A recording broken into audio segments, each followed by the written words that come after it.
अस्सलामुअलैकुम। Welcome to Imarat. दोस्तों, दो अहम टॉपिक्स पर बात करने जा रहे हैं। पहला बात करेंगे कि रिसेंटली कुछ खबरें इमर्ज हो रही हैं कि इंडियन फोर्सेस पाकिस्तानी कश्मीर में दाखिल हुई हैं और इस पर एक प्रॉपर नैरेटिव भी बिल्ड किया जा रहा है और उसका हम आपको हकीकत बताएंगे कि ये बेसिकली मामला हुआ क्या है। और दूसरी बात करेंगे पाकिस्तान के फ्यूचर J-35 एयरक्राफ्ट को लेकर, जिसकी प्रोडक्शन रेट पर बहुत अच्छी खबर है जो कि पाकिस्तान एयरफोर्स में इसकी इंडक्शन को लेकर मजीद हमें क्लैरिटी देती है। तो दोस्तों, पहले टॉपिक की तरफ आ जाएं। 13 दिसंबर को ये खबरें आना शुरू होती हैं कि आजाद कश्मीर में मेहंडला के एरिया में, जो कि आजाद कश्मीर हजीरा का एरिया है, वहां पर यह रिपोर्ट होता है कि इंडियन आर्मी ने पाकिस्तानी बॉर्डर यानी कि लाइन ऑफ कंट्रोल को क्रॉस किया और वो मेहंडला के गांव में आई। वहां कहा जाता है कि उन्होंने कुछ गांव वालों को डराया धमकाया या इस तरह की प्रॉपर स्टेटमेंट चलती है। और जब ये खबर आती है तो ना सिर्फ इंडियन साइड पर बल्कि पाकिस्तानी साइड पर भी इसको बहुत ज्यादा एक्सप्लॉइट किया जाता है। प्रॉपर ये नैरेटिव चलाया जाता है कि जैसे इंडियन आर्मी ने पाकिस्तानी कश्मीर को इन्वेड कर दिया है। इससे पहले हम मल्टीपल ऐसे बयानात इंडियन लीडरशिप के देखते आए हैं कि वो ये कहते हैं कि हम पाकिस्तानी कश्मीर को पाकिस्तान से छीन लेंगे,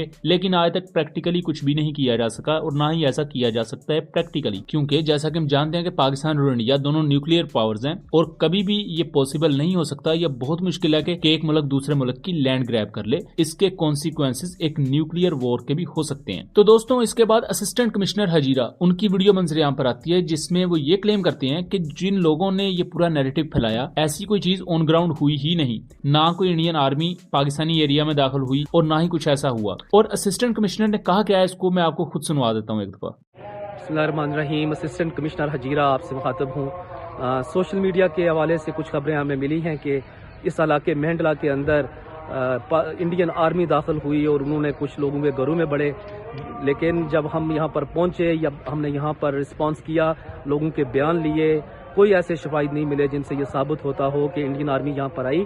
यहाँ पर किसी किस्म की ऐसी कोई बात नहीं हुई। सोशल मीडिया पर जो खबरें फैलाई गई हैं वो महज सनसनी फैलाने के लिए की गई हैं। उनके खिलाफ सख्त से सख्त कार्रवाई अमल में लाई जाएगी। हकीकत में ऐसी कोई बात नहीं हुई और न ही इसका हकीकत के साथ कोई ताल्लुक है। Thank you. अब असिस्टेंट कमिश्नर के इस बयान के बाद जो उस एरिया के लोकल्स हैं उनकी वीडियो भी मंजरेआम पर आई, जिसमें वो खुद बता रहे हैं कि जब ये खबरें फैलना स्टार्ट हुई तो उसी वक्त पाकिस्तान आर्मी की पूरी टीम आई और पाकिस्तानी आर्मी का आई थिंक कैप्टन या मेजर का वो नाम लेते हैं, जिन्होंने उस प्रॉपर पहाड़ी के ऊपर जाके देखा भी कि क्या वहाँ इंडियन आर्मी मौजूद है, लेकिन वहाँ कोई भी मौजूद नहीं था। मेरा नाम मोहम्मद रफीक है, मैं मेहंडला रहने वाले हैं। आज दिन एक बहुत ज़्यादा शोर हुआ है कि काफ़ी आर्मी तला उतर आई, तो इस एरिया में भी घर तो बड़े आए दिखा में मतलब बहुत लोग गठे से, तो असें वाश वाप आया था।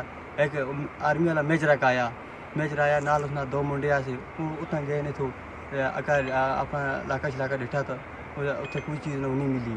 तो ये सरासर एक मतलब झूठ है, प्रोपेगेंडा है। असें लोगों को ये मतलब आर्मी के खिलाफ करना चाहते हैं, तो ऐसी कोई गल नहीं, सिर्फ आप की दो मतलब लड़ाना चाहते हैं।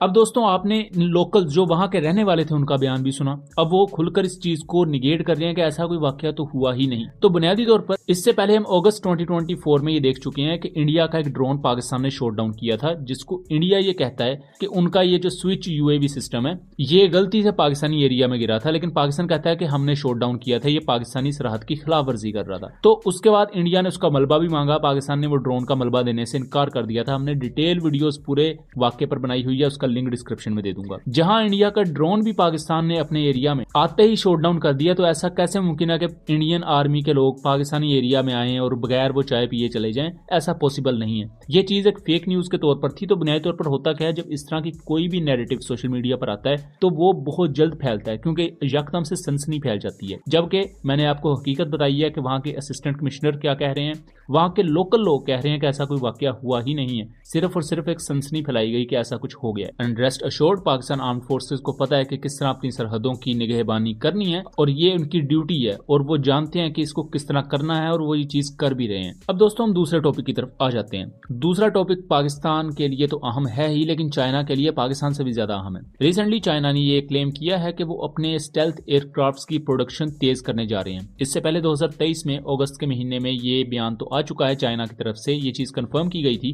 कि चाइना स्टेल्थ एयरक्राफ्ट का ये ओवरऑल जो एयरक्राफ्ट प्रोडक्शन प्रोडक्शन रेट है वो 100 एयरक्राफ्ट पर ईयर के हिसाब से लेकर जाने वाला है। अब इस वक्त तक चाइना के पास तकरीबन 150 से 200 के दरमियान J-20 स्टेल्थ एयरक्राफ्ट हैं, लेकिन आने वाले वक्त में चाइना J-20 के साथ साथ J-35 की प्रोडक्शन को भी बढ़ाने जा रहा है। और इस वक्त जो रिपोर्ट्स हैं कि चाइना अपने स्टेल्थ एयरक्राफ्ट का जो प्रोडक्शन रेट है वो 200 एयरक्राफ्ट पर ईयर तक लेकर जा सकता है। अगर इस पेस से चाइना स्टेल्थ एयरक्राफ्ट की फ्लीट खड़ी करता है तो जहां में J-20 एयरक्राफ्ट बहुत बड़ी तादाद में, कई सौ की तादाद में चाइनीज एयरफोर्स में देखने को मिलेंगे, उसके साथ साथ J-35 भी हमें चाइनीज नेवी और Chinese air force and eventually Pakistan air force में भी देखने को मिलेंगे। चाइनीज सोर्सेज की तरफ से स्टेल्थ एयरक्राफ्ट के प्रोडक्शन रेट को बढ़ाने की खबरें बहुत ज्यादा खुश आइंद इस कॉन्टेक्स्ट में भी हैं, क्योंकि इसी के चलते पाकिस्तान एयरफोर्स को भी जल्द से जल्द J-35 एयरक्राफ्ट की फराहमी यकीनी बनाई जा सकेगी। एंड इसी कॉन्टेक्स्ट में बहुत से थिंक टैंक्स ये भी क्लेम कर रहे हैं कि जल्द से जल्द जिस तरह J-35 पाकिस्तान के पास आ जाएगा एंड चाइना के पास भी, तो इंडिया के लिए एक बहुत बड़ा मैसिव खतरा भी होगा। इंडिया के पास कोई प्रॉपर डेटरेंस नहीं होगी J-35 के खिलाफ, क्योंकि पाकिस्तान और चाइना दोनों के पास स्टेल्थ एयरक्राफ्ट होगा